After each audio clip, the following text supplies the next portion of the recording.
Hello, guys. This is the Mobupps Podcast. Today we have an amazing guest, Dani Hao. She's a public speaker, B2B podcast host, not only host. I've seen a lot of podcasts where I've seen Dani as a guest, so I know the context. Growth marketing, B2B marketing, and branding expert. Hi, Dani, and thank you for being with us today. Thank you, Anton, for having me on the show. And hi, everybody. Hope you're having a good day. So, yeah, before asking you about strategies and tactics, I know you're very well experienced in that. We'd like to do a little deep dive in your personality, because in our experience, most of our guests have a different background before marketing, and somehow that's a rule. And you have a different background too. And I'd like to ask you, can you share your journey from studying in fashion to becoming a marketing agency owner and eventually diving into the world of SAS? Did that background actually help you, or what was going on with this transition and how it happened? Yeah, so I started my career in PR communications and fashion. And at that time, it was a really interesting industry because the world of traditional media was slowly dying out. So the way that people were buying, they were actually looking at more like influencers or more social, and they were using more social listening rather than the traditional media outlets where, in the past, they would be reading magazines, perhaps they would be reading newspapers to find out what were the news and hottest trends. So I saw that there was a trend happening in the more traditional world of fashion. And I also thought that it's probably going to follow pretty quickly with the other industries too, including, SaaS and also the IT services group. And my predictions were true. So later on, I've started to see that there are actually influencers in the space for SaaS as well when it comes to a lot of the software solutions out there. So they're also looking at their peers, especially the ones who have a little bit more industry expertise, to see what product should I buy. And they are also not really looking at the news anymore per se, but really looking at social, looking at user groups and communities to see what is the best solution to solve my problem. So when I saw that the traditional world of media was kind of slowly fading out, I was like, maybe I can use some of the concepts and terminologies and also the way that people think to my advantage when I enter the tech world. And that's kind of how I got into the field of consulting. So I started to apply some of these principles to some of my tech clients, and they started to really work and snowball. And one of my clients eventually did bring me on full time. So that's how I got into SaaS eventually. So I see this pattern a lot, that people actually see some kind of a pattern in their daily work, and then they want to use it in marketing. Well, same thing happened to me. I was a project manager, and then I seen some pattern, and I was like, all right, I think I can use it in marketing. And I started doing that 7 years ago. We had a guy who just been a philosopher who had an interesting approach to total audience segmentation, and he became a marketer because he was really successful with that, because he kind of knew how to communicate with people. So do you think that your experience in fashion really influenced your approach to B2B marketing and branding, right? Yeah, I definitely think so, because in the fashion world, right, it's a lot about what's the newest trends. So in this case, in all industries, there's always trends as well. So it's about identifying those trends and also really understanding your consumer. So in fashion, I work with mostly, the more sporty technical fashion. So basically, there was a time where essentially Lululemon and the company I work with, Kid Ace, they created an entire new category of fashion. So at the time, people wore sports garments, but it was not really a fashion statement or a status symbol. But I've noticed that actually there's now this intersection between people who wanted to really look good, but also people who wanted to be fit. So it kind of melded both worlds together. And I think as I got into the SaaS world, I started seeing these kind of trends as well, where now I think a lot of the tech stacks in the world, they're moving away from some of these big tech companies, the consolidated tech companies, I would say for example, Amazon or some suites like Oracle. They're actually looking at more decentralized platforms to really solve one specific niche problem. So that's kind of also one thing that I've been thinking as well.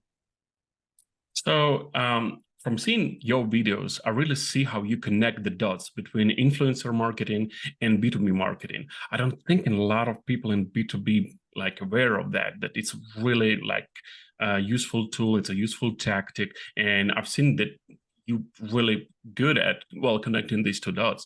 Could you please elaborate on how influencer marketing can be a useful tactic for B2B? Because I'm sure that a lot of people are not aware of this. Yeah, for sure. So I would say the buyer's journey in B2B SaaS, it's a little bit nuanced. So it's not really a straight line. It's more of like a flywheel. So what I mean by that is when people are really having a problem, they first maybe not even be aware of that problem, or maybe they know of the problem, but they don't really know what solution to solve that solves it. So I think one of the common ways people look for a solution is that they go on Google. So that's kind of, SEO, search engine optimization. That's one way you can get in front of that audience. But another way that I'm starting to see more and more is that people are starting to look at these user communities where people will have similar titles, talk about similar issues. And so you would ask those folks in the group, what are like some of the solutions that you use to solve problem XYZ? And normally in these user groups or communities, there will usually be someone who has a lot of expertise or someone who really stands out in that group. So that's kind of like the equivalent of a micro influencer in the B2C world. There are micro influencers there as well, and also communities of influence. So for example, like in product marketing, there's a product marketing alliance. There's really great people in there that are like mentors in the group. So those are the influencers in the space that can really kind of articulate what is the best product to solve problem XYZ. But I think to get a little bit more tactical, a business owner or a startup that's starting out in this strategy, one easy way to really find out is on LinkedIn. So on LinkedIn, if you search up like a certain keyword that pertains to your industry or your problem, who are the people that are really writing articles, writing posts on it, and what are they saying around the problem? Those are usually signs that this person is an influencer in the space. And there's a lot of things that you can do to really work with these folks to get your product out there. For example, like, how we're doing right now, Anton, doing a podcast and inviting them on so you can really tap into their audience, or doing some sort of a field marketing event in person where maybe you can ask the person if they're down to host a happy hour.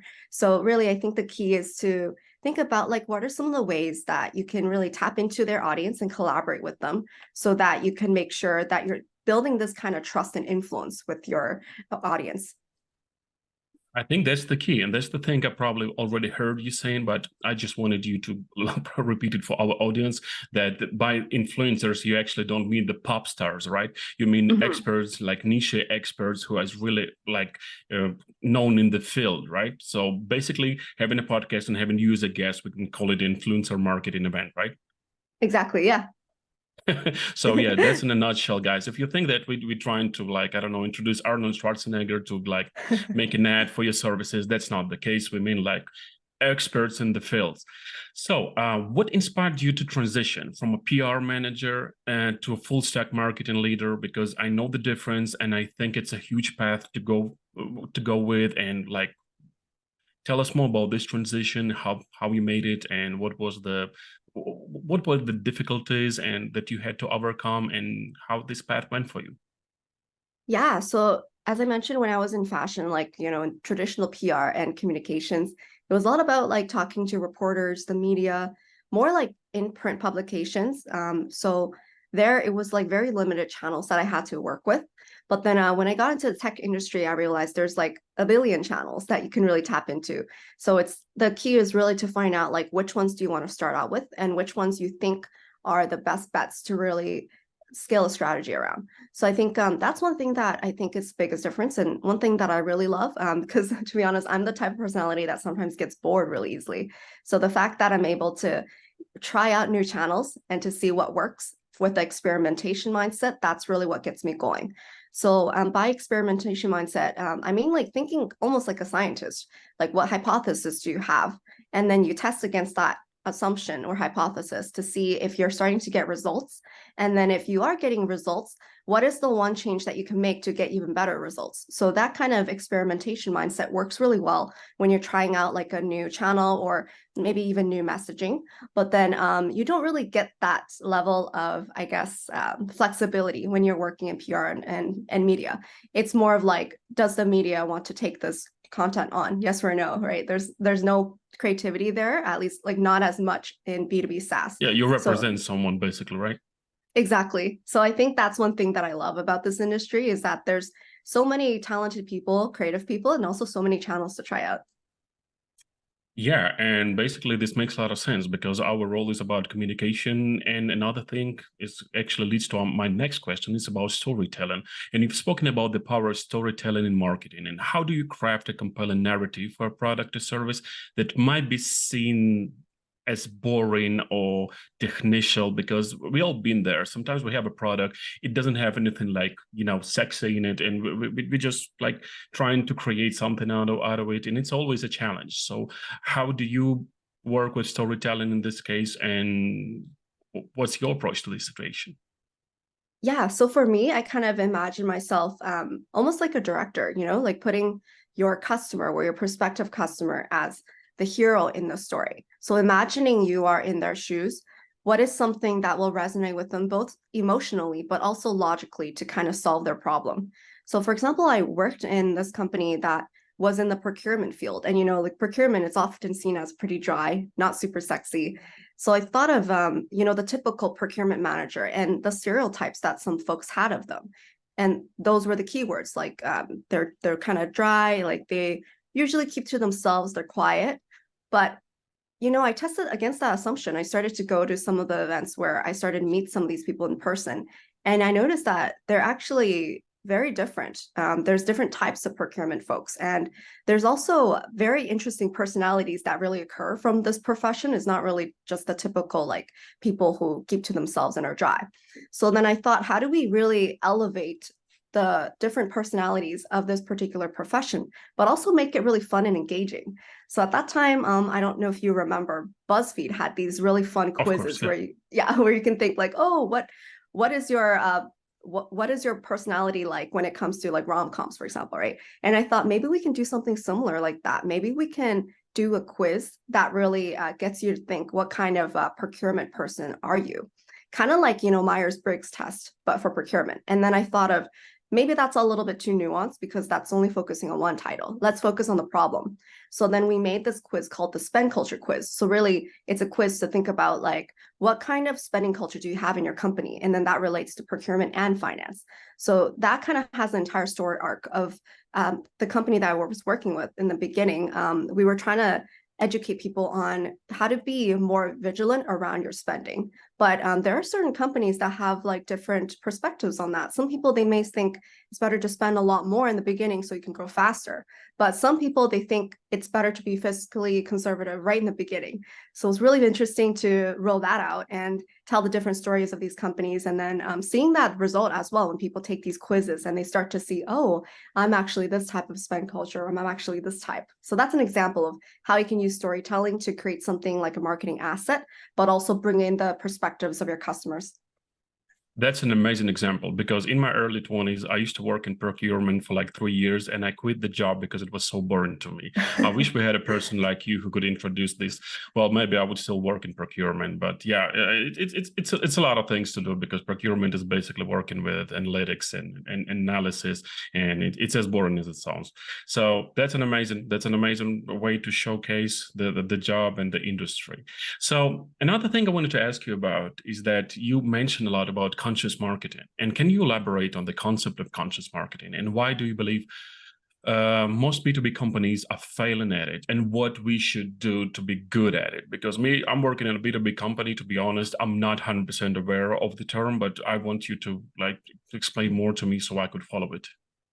Yeah, for sure. So I think one thing in my personal life, I love to do meditation. I love to be mindful. So another way to talk about the way I try to approach my life is in a conscious way. So I'm really conscious about what I put in my body, for example, when I eat, or I'm also conscious of the way that I use my words when I speak to people so I don't hurt them, or I try to be as honest as possible. So I think a lot of these concepts of being a good person and being conscious in your own personal life, it really reflects in your professional life.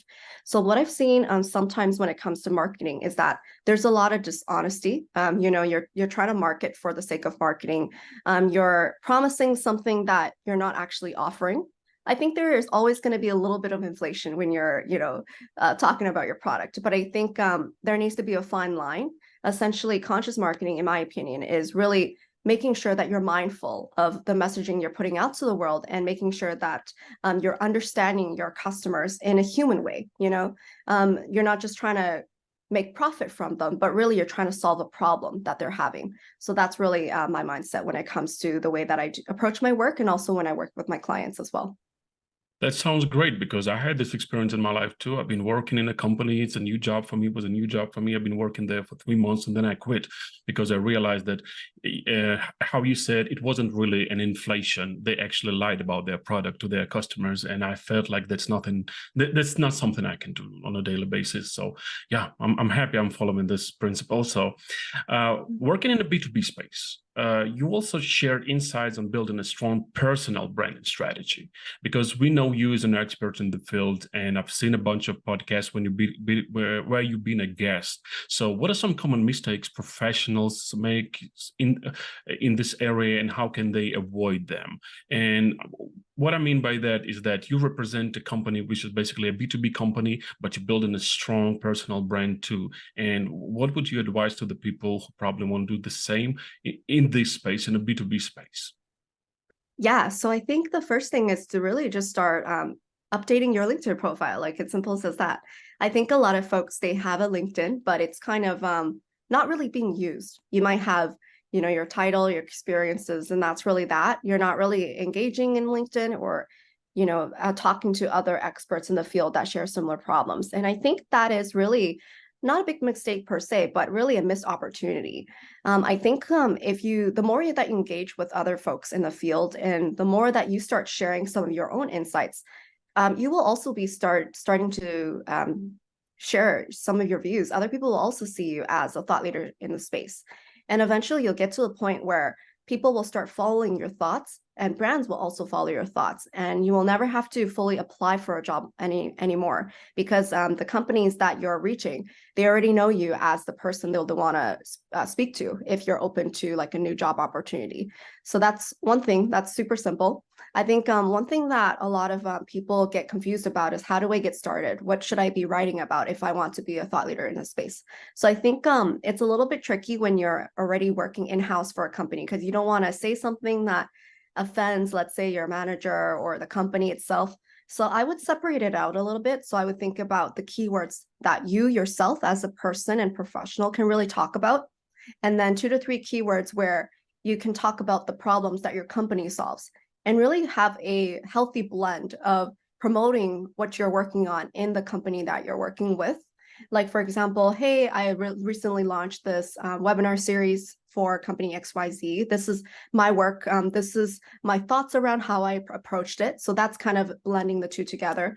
Or you can say something like, hey, here's X lessons, that like 10 lessons that I have in my role as title, right? That's something that you can talk about that's more personal to you, rather than applying it to the company itself. Yeah, and I believe that LinkedIn does a lot of work on that right now. For example, I get those, there are some joint articles where LinkedIn actually asks you to share your opinion, and then you get a badge. Then you get a badge that you're an expert. And that's like a kindergarten, but I still like it. I got a badge, I was happy. So Yeah.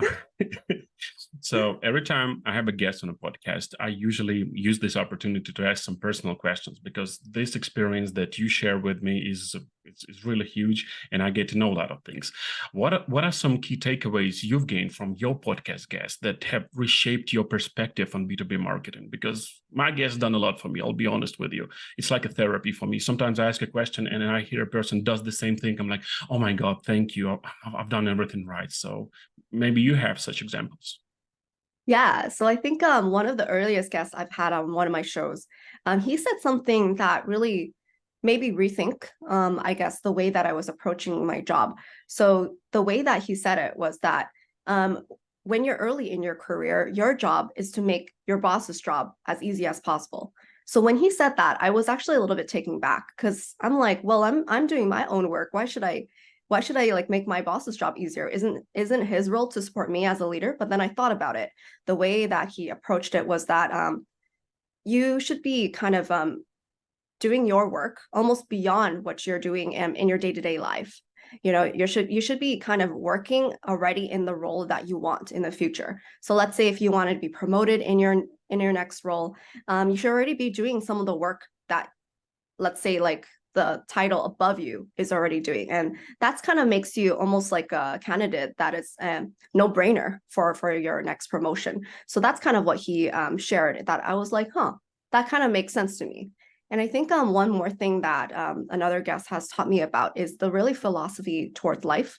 So what he said was that failure is not really how did he put it here? Give me 1 second to think about the way he said it. Oh, yes. So each failure is actually a data point towards success. And I thought that was really, really beautiful, because a lot of people, they put a lot of hardships on themselves where they really take it personally when they fail on something. But technically, if you think about it, failure is not really like a destination per se. It's really just a data point, right? Is that whatever you tried, it didn't really work out, but it doesn't mean it'll never work out. It's really what you learn from it, and then how do you take it to your next experience. So I really loved it when he shared that with me. Yeah, about mistakes, that's the way to put it, because I usually say we invested in the analysis. I don't say we failed miserably. I usually say we invested in the analysis. Now we have the data. So Yeah. this way is funny. And the thing about your boss, I think this is true, because I think I like unconsciously I do that. I play a game with my boss sometimes. Yaron, how you doing? I hope he listens. We'll check if he listens after this. And we play games. We have one-on-one calls, and I usually try to predict what kind of tasks he's about to give to me, and I want to make it done before he asks. And I usually play this game with him. He doesn't know about this, so if he listens, we'll check on this. So we had a call with him yesterday. Yeah, and 2 of 3 tasks he mentioned, I already done those. So I think it's true. I think if you do your boss's work actually like easier, that's the way to go if you want to be a leader in this field. So it's actually my last question. You were so informative. This was so interesting and so insightful for our audience. But I want to ask you, like, what advice would you give to budding entrepreneurs and marketers looking to make a mark in the industry, in the marketing industry? If you don't know what to start with maybe you are a business owner and you don't know how to start with your marketing strategy. Maybe you're a professional in the field and you're struggling, or maybe you're just starting out. What advices would you give? What kind of fundamentals you would start with? And how can you actually help with your professional activity and your agency to other businesses? Yeah, so I think number one is a no-brainer, which is talk to your customers. So I think a lot of times when people are starting off, they may only have a few customers, and so they're so scared of losing them. And because of that, they're really scared to really ask them, hey, what is something I can do better? Or they're asking them questions that may be a little bit, hard to approach them from like a personal standpoint. So I would say like one thing to not be scared about is really understanding your customers, talk to them, talk about like what are your motivations? Why did you decide to choose us over somebody else? And really understand them as a person too, like what drives you to the day-to-day? What does your everyday work look like? From there, you're going to start getting some really interesting insights that you may not know. Because I think, especially as a business owner, sometimes you have hypotheses or assumptions around how your customers think. But if you don't talk to them, you're never going to know what the truth is. So that would be my first tip, advice. And then my second tip is that it's never a perfect time to do anything. So I think a lot of times for business owners or marketers, they really look for signals. Hey, what's the best time for me to enter this field? Or am I ready to even start a company or take something on that's new? And the thing is, like, if you don't try and start with something small, you'll never know if you're ready. And even though right now, I'm sure a lot of the listeners out there know this is a pretty difficult economic market overall in North America, there's still opportunities out there. Like some of the most amazing companies were actually built in the 2008 recession. Like, for example, I think Uber, Lyft, Airbnb, there are opportunities even if the market itself or conditions are not well. I think it's more about if you're willing to take the first step and understand what is the problem that you can solve in different economic conditions. Another good example is Zoom we are using right now that There you raised go. up during COVID times. And I still use it because of how the job they do with the audio recording. No one else does it better. Thank you so much for being with us, Dani. This was really an honor. And I will leave all the information in the description so you can connect with Dani. And yeah, thank you for being with us. This was very sharp, and I'm sure our audience will appreciate your insights. This was very useful. Thank you so much, Anton, and thank you all for having me, and hope to talk to you guys soon.